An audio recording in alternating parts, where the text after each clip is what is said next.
Hey, bonjour à tous. Très content de vous retrouver aujourd'hui pour parler des excuses. Parler d'humilité et d'excuses, ça veut dire quoi?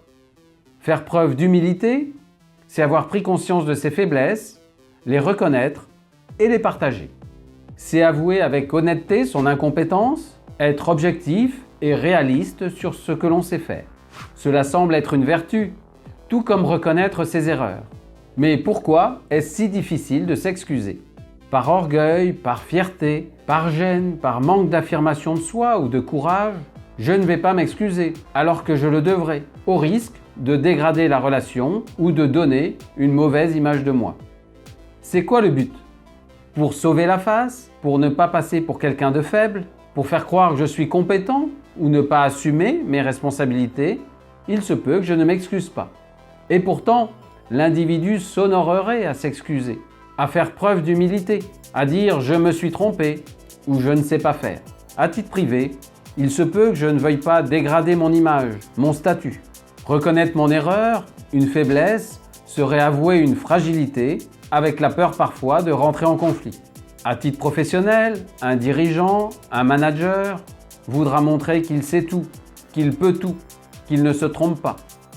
Il ne s'abaissera pas à s'excuser auprès de son équipe, tout comme il ne montrera ni sa peur ni sa tristesse. Il pourra aussi parfois faire porter la responsabilité sur quelqu'un d'autre.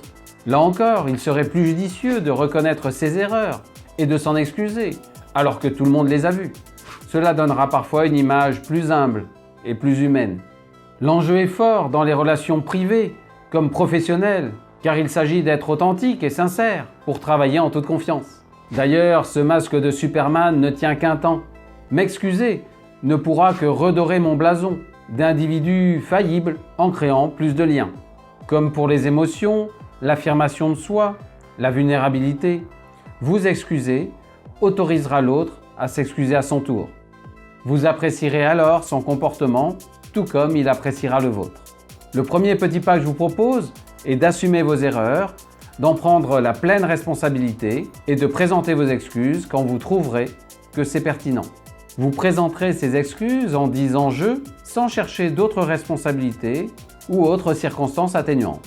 Constatez alors la réaction de l'autre et savourez d'avoir été en accord avec vous-même, aligné intérieurement. Plus humblement, vous aurez abandonné l'image de cet individu tout-puissant par rapport à ce qui l'entoure. Vous aurez quitté cette pulsion dominatrice pour reprendre votre modeste place dans l'univers. Je vous retrouve mardi prochain pour parler de l'art de questionner.